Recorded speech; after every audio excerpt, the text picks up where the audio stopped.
Well guys, here it is. BMW S1000RR review. Got a different camera angle, got a camera down here as well, so should be able to get some cool shots of that. Now I'm going to take it up the mountain while I tell you what I love about this bike. The reason I bought it, why I find it's an absolute freaking magnificent bike. It's freaking phenomenal. I'll take it up the mountain. Just going to be cruising because Sunday there's shitloads of people up here, and then I can concentrate and know what I'm freaking talking about. So let's do it. It's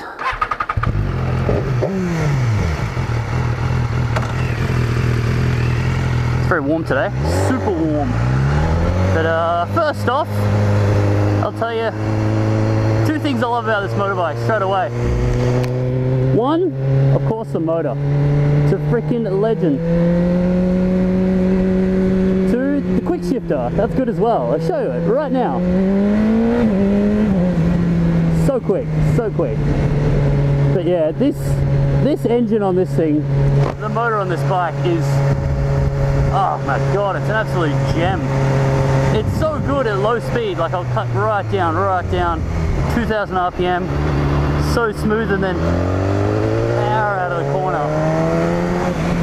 Now, a normal 600, you'd have to go back down to first if you were that slow, maybe second, but in third gear, you can be so lazy with a motor like this. It's amazing. Another thing that really, I think, sets the S1000 away from Japanese bikes, because the S1000, you know, it's very close to a Japanese bike. All the other Europeans do, you know, strange, you know, V4 and L twin. They do something different. But the S1000 is just, it's the same kind of inline 4 like any Japanese bike, yet it's just wrapped up so well in this brilliant package. And geez, it's just as smooth as any other freaking Japanese.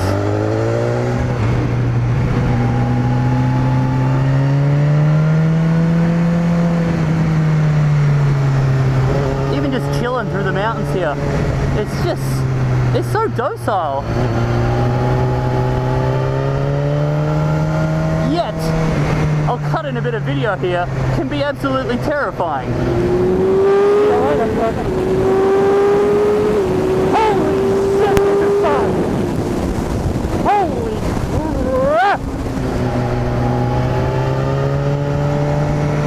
It's just so flexible for a liter bike that is this powerful. Like, it's 193 horsepower.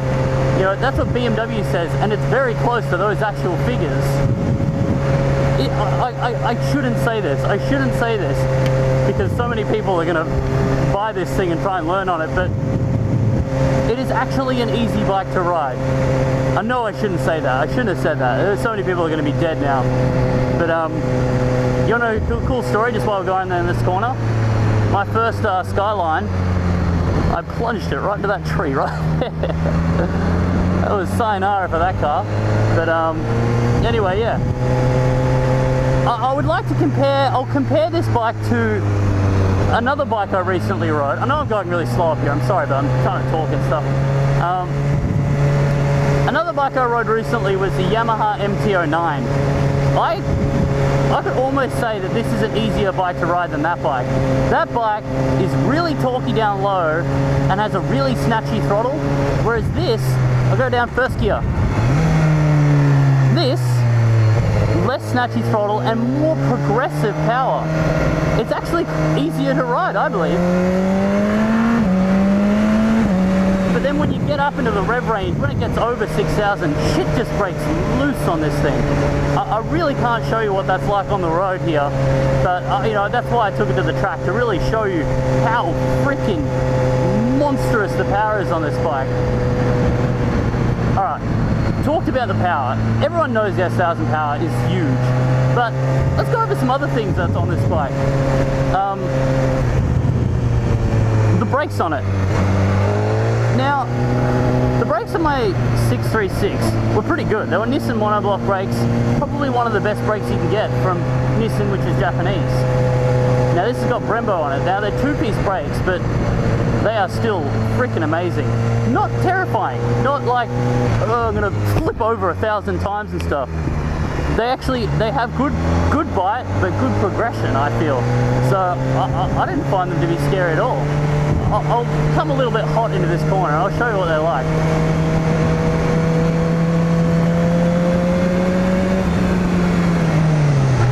Too good, I didn't even need to brake that much. But now I'm in third gear and I'm running a little wide. Alright, all good. Oh, I completely forgot. Oh my god. I've lost my GoPro. Shit. I completely forgot I had a GoPro on this thing. And it's gone. Insert meme here. Alright guys. Sorry, there's not going to be any second angle. I lost the GoPro. Found it though. I was sitting on the road. Looks like it's all good. But I don't think that suction cup is going to hold up in this kind of heat. It's quite warm today, but let's get back into it.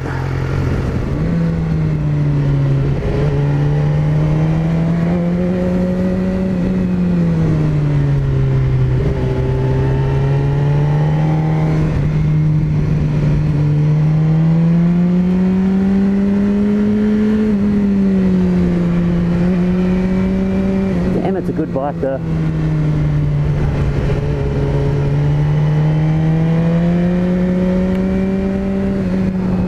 Loving these bends.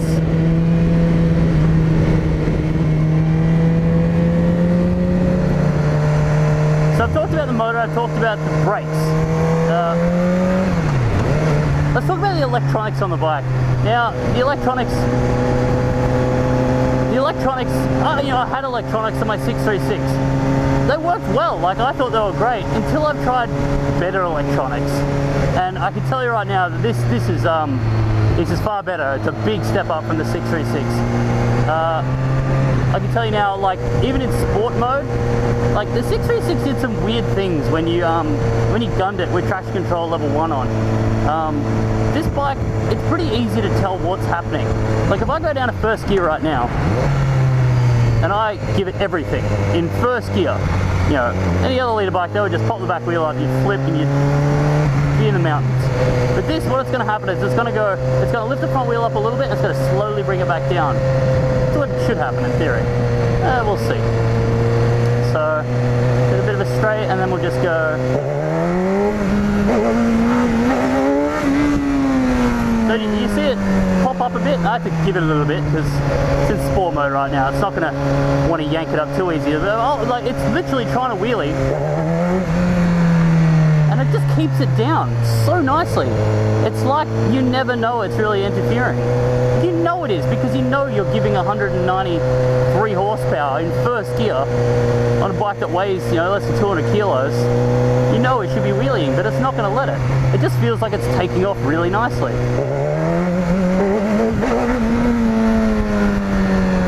When you're more aggressive with it and going, and like kind of yanking it up a little bit, you can feel that it's going like, no, the Germans, no, not letting the front wheel come up. And overheated if I keep smashing it in first gear.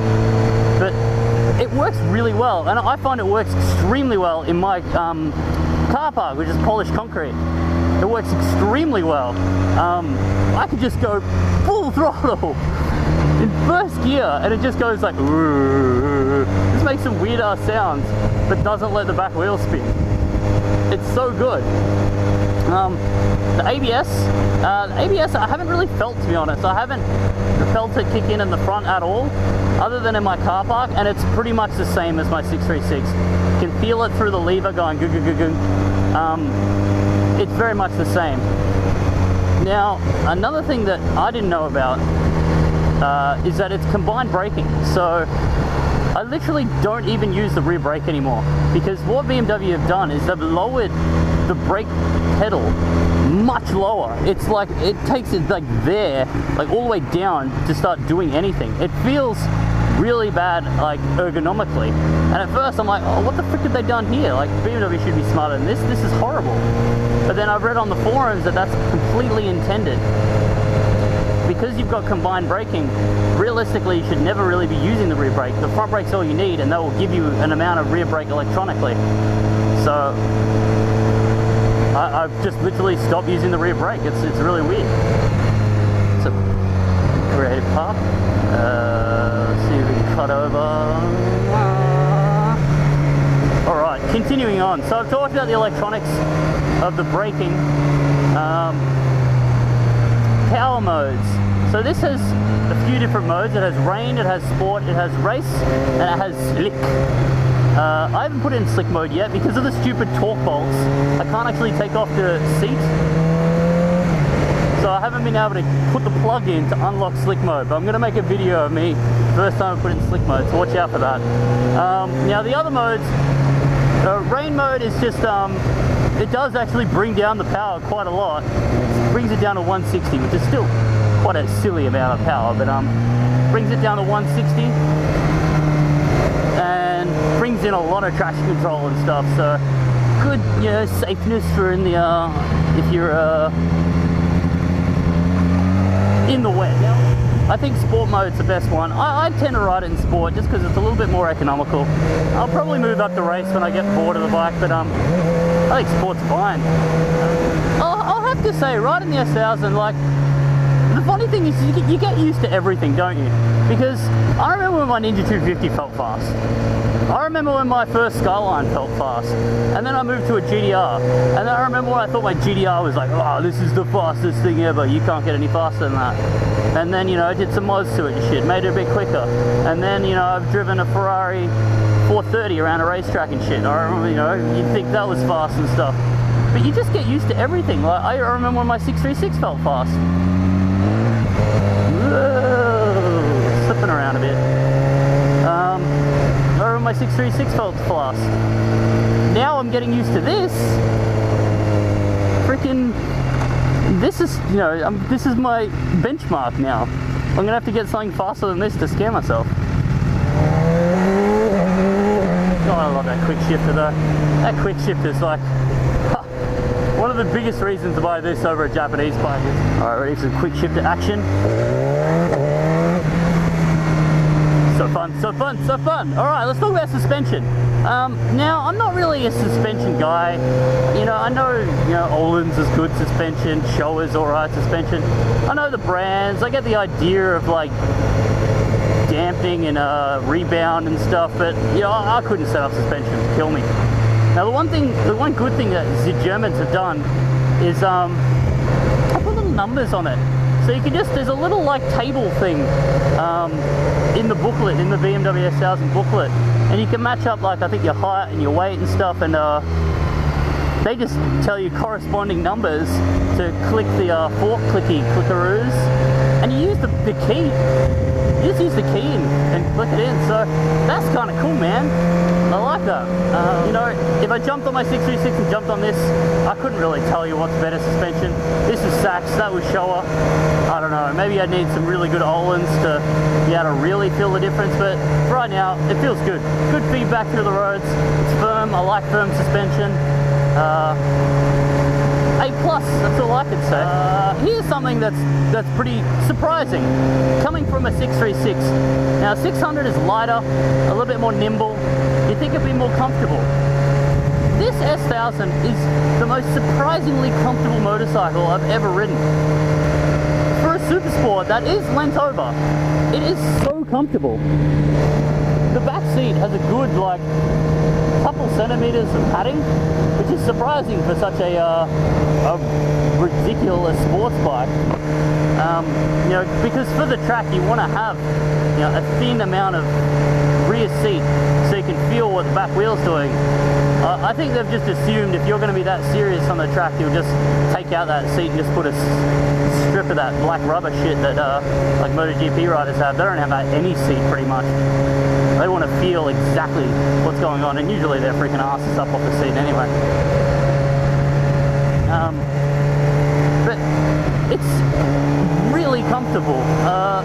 The way it's kind of leant over, it's got very thin grips. It's really quite pleasurable to freaking ride around for a long trip. And another thing that makes it surprisingly good touring wise is that it's got heated grips. I've never had heated grips before, and I love heated grips. I don't think I could go back to not having heated grips, it's like having a quick shifter. Once you've got a quick shifter, you're not going to freaking, you don't want to, now I know a lot of people don't clutch when they change gear, but letting off the throttle, that's annoying. I'd rather pin it and just go for my life. Heated grips is like that. Once you've got it, you don't want to give it up again. It's so much better.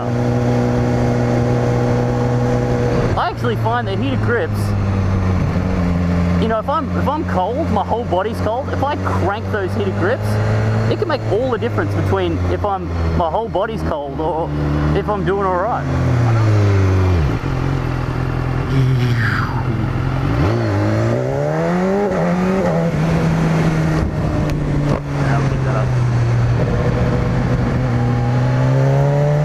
So what really sets this bike out apart from the other Japanese leader bikes, I think the main things are the things that, you know, for me, because I was looking at CBR 1000RR, that was another one of the bikes I was really looking at, and as well as the 899 Palagane. But I chose this because, for one, the 899, it's kind of untested. I literally couldn't even test ride the bike. The quick shifter, the electronics, and that motor, just knowing you've got one of the most powerful freaking motors there is, it just really means that, you know, you never have to think about, you know, doing anything to try and get any more power, like any kind of modifications.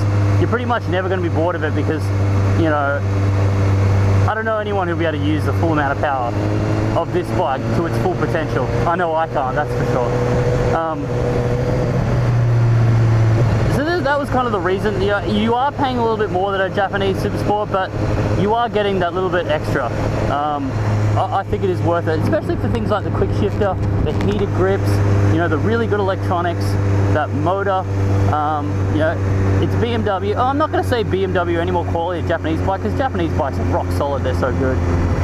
But, you know, it's different, it's European. You know, I'm definitely noticing there's differences between this and every other Japanese bike I've ridden. That is why I bought the S1000RR. I'm loving it. I know this hasn't been a great review. I'm trying to tell you stuff about it, but because this is my new bike and I've been riding it for like a month, like non-stop, there's so much I want to tell you about this bike, so I might leave it to just like throw into other videos and stuff. I know I've got another video up where I'm going to talk about the things that surprised me about the S1000 that I didn't think it would do. A few of them are negative, so this could be an interesting video if you are looking at this bike. So I'll probably put that up next. It was me riding around the Grand Prix track, so have a look out for that one.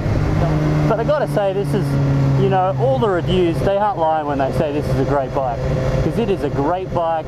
It is great on the road, and I can imagine it would be amazing on the track. I've only taken on the drag strip, and it scared the shit out of me. I used to skateboard down this road from school every day. Smoke this corner. I'm going a little bit faster than I did on my skateboard, but still just as exciting.